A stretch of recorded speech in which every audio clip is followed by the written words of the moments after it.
through the simple yes to now.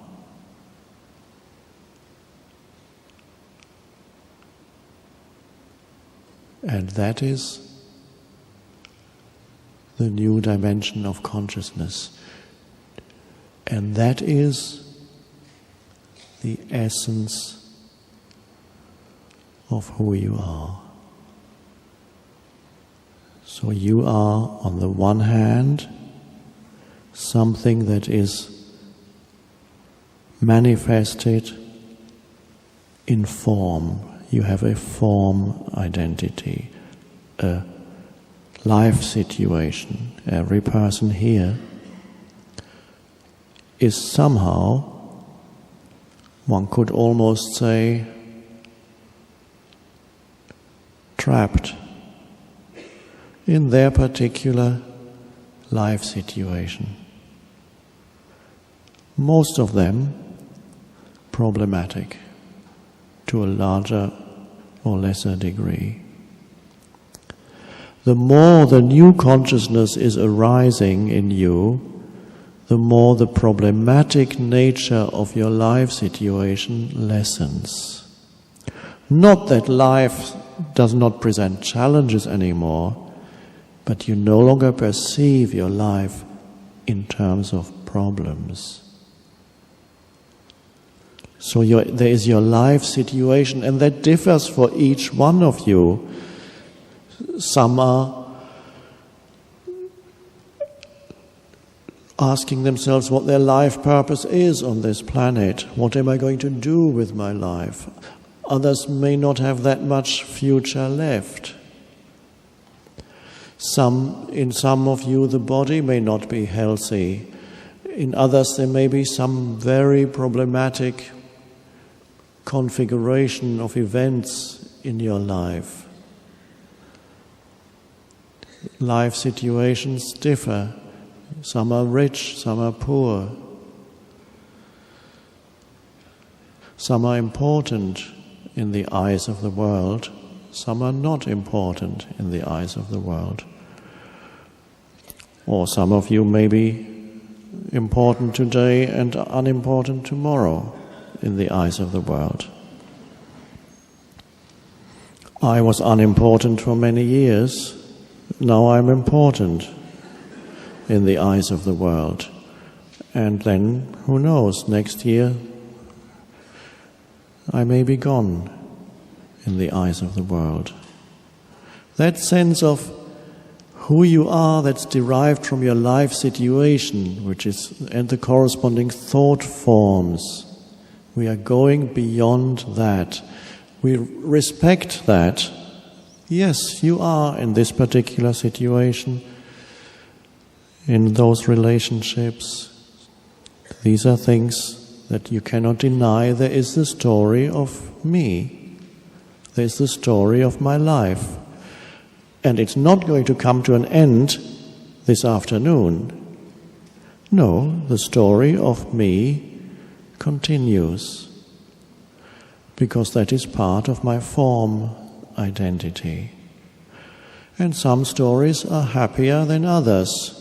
But there is a strong element of unsatisfactoriness and unhappiness in every story, not just yours. The element of unsatisfactoriness is built into the very structure of this mind form that is the story of me. But it is only unsatisfactory as long as you are looking for some self-fulfillment, some enhanced identity through improving your life situation or the story that you're telling yourself about who you are. Then it's always unsatisfying.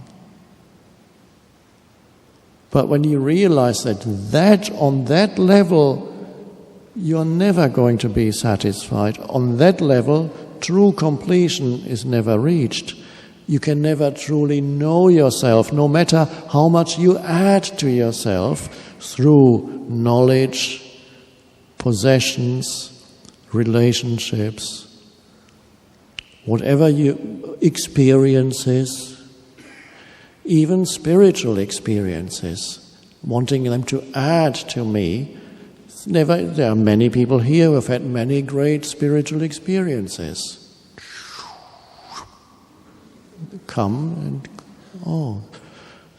well, it's okay, let's hang on to that one. That was good. And you can tell yourself the story. I had a great insight once. I had a vision, and now it's left me. But I hope it's going to come back.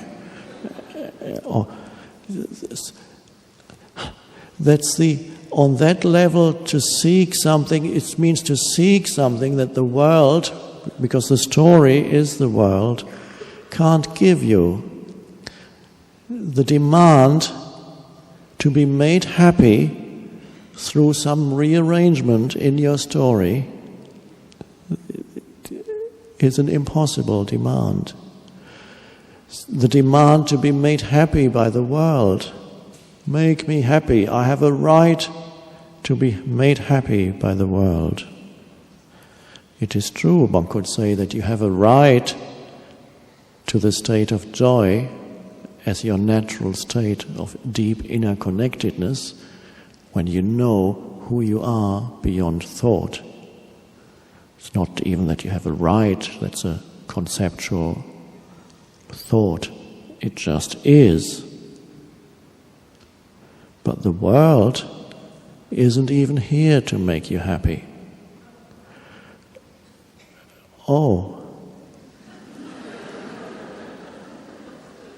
That means, if it's not here to make me happy, then what is it here for? It's to wake you up. One could say the world is here to make you conscious. And to make you conscious until a certain point is reached, the world makes you suffer. Because you make demands and you have expectations that the world cannot meet. And you suffer. The story becomes the story of a poor me. And even if the story temporarily becomes victorious, I made it. And then a little while later, the up has become a down. What now? You can make it, you become President of the United States, and then forget that you even were President of the United States. And it's how fleeting a former President of the United States is suffering from the disease that many people, older people now have, loss of memory. He doesn't remember that he was once President of the United States. That was me? That is how fleeting, but it's no different from any other life. You can become an old man or woman and then you're 95 and then was that a dream or did that all happen? You wake up in the morning, did I dream my life or did it all happen? And it's not much difference. Not very much difference. The only question is, are you waking up out of that dream, which ultimately is the entire world of phenomenal existence, has a dreamlike quality to it because everything evaporates so quickly. Gone. And then you still hang on to thought forms that were so, but it's gone.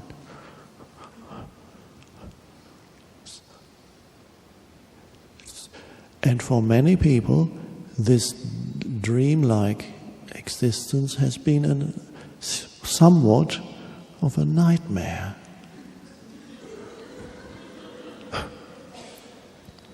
And that